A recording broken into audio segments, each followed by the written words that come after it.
Hello friends, Vibha kitchen में आपका एक बार फिर से स्वागत है। हम आज अप्पम की रेसिपी लेकर आए हैं। वैसे तो इसे सब बनाना जानते हैं, लेकिन फिर भी हम अपने तरीके से जो बनाए हैं वो आज हम आपके सामने लेकर आए हैं, झटपट से बनाकर। और टेस्टी और हेल्दी ये नाश्ता है।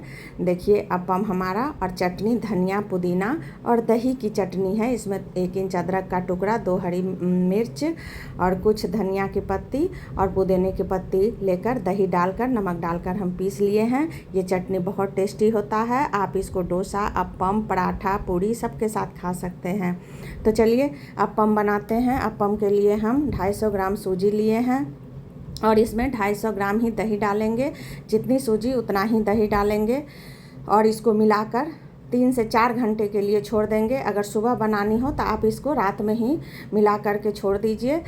10 बजे सोते टाइम, 9-10 बजे आप सोने जाते हो उस टाइम पर इसको मिलाकर ढककर बाहर ही छोड़ दीजिए, फ्रिज में नहीं रखना है। और ये अच्छे से फूल जाएगा। इसमें इनो और सोडा की ज़रूरत नहीं पड़ेगी, अच्छी जाली बनकर तैयार होगी। और देखिए हम चॉपर में 2 प्याज चॉप कर लिए हैं, 2 टमाटर काट लिए हैं बारीक, और थोड़ी सी 4 से 5 हरी मिर्च, धनिया की पत्ती और करी पत्ता ले लिए हैं। मिर्ची आप अपने स्वाद के अनुसार डाल लीजिएगा। बच्चे खाते हो तो मिर्ची को स्किप कर सकते हैं। ये बहुत हेल्दी है बच्चे के लिए और बड़ों के लिए भी। वेट लॉस रेसिपी है।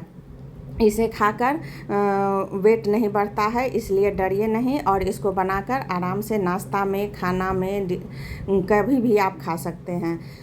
इसमें तड़का लगाने के लिए हम गैस पर एक पैन चढ़ा दिए हैं, तड़का पैन। उसमें 1 बड़ा चम्मच तेल डाले हैं, 1 बड़ा चम्मच राई के दाने मतलब काली सरसों के दाने, और करी पत्ता जो कट करके रखे थे। जब सरसों चटक जाएगा तब हम इसमें गैस ऑफ करके करी पत्ता डाल देंगे, ताकि ये ज़्यादा जले नहीं और इसका फ्लेवर अप्पम में आए। आप अप्पम में चाहे तो बीन्स, गाजर और भी हरी सब्जी, मटर सब डाल सकते हैं, पर हम इतना ही जो घर में अवेलेबल रहता है चीज़, उसी से हम कोई भी रेसिपी आप लोग के सामने लेकर आते हैं। अपने स्वाद के अनुसार इसमें नमक डाल लीजिए।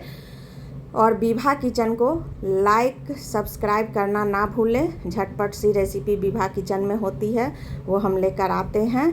आप लोग इसे बनाइए और खाइए। हमारे किचन को लाइक सब्सक्राइब करना ना भूलें। और बस हम इसको अब एक अप्पम कढ़ाई या पैन जो भी हो वो हम गैस पर चढ़ा दिए हैं। जब वो गर्म हो जाए, लो टू मीडियम फ्लेम पर ही इसे बनाइएगा, जो अंदर तक सिकता है। और इसमें 1-1 बूंद तेल लगता है, तेल बिल्कुल भी नहीं लगता है इसमें। आप चाहें तो ब्रश से भी तेल लगाकर इसमें इसे बना सकते हैं। घी लगाकर भी इसको बना सकते हैं, या 1 बूंद घी डालकर इसे बना सकते हैं। घी में भी बनता है, या तेल, जो भी तेल खाते हो उसमें आप बना लीजिए। और 1-1 चम्मच बैटर उठाकर डालिए। बैटर को ज़्यादा पतला नहीं करना है, पुआ के जैसा घोल होता है गाढ़ा, उसी तरह रखना है। आप इसका चीला भी बना सकते हैं। इसमें थोड़ी सी दही और डालकर पतला कर लीजिए और इसका चीला बनाकर एंजॉय कीजिए। चीला भी बहुत टेस्टी बनता है इसका। देखिए 1 बैच हम डाल दिए हैं, इसको ढक्कन से ढक दिए हैं और अलटते पलटते हुए हम सारा तैयार कर लिए हैं। पहला बैच, दूसरा बैच। ये खाने में देखने में जितना अच्छा है, वो खाने में हेल्दी और टेस्टी भी है। इसलिए आप हमारे तरह से एक बार इस रेसिपी को बनाकर खाइए। जो घर में इंग्रेडिएंट अवेलेबल हो उसी से, टमाटर, मिर्चा, प्याज, धनिया पत्ती, करी पत्ता तो सबके घर में होती है, उसी को डालकर बनाइए और चटनी के साथ इसे सर्व कीजिए। देखिए हमारी दही, पुदीने और धनिया पत्ती की चटनी कितनी टेस्टी है। बनाइए, खाइए और एंजॉय कीजिए। Bye bye.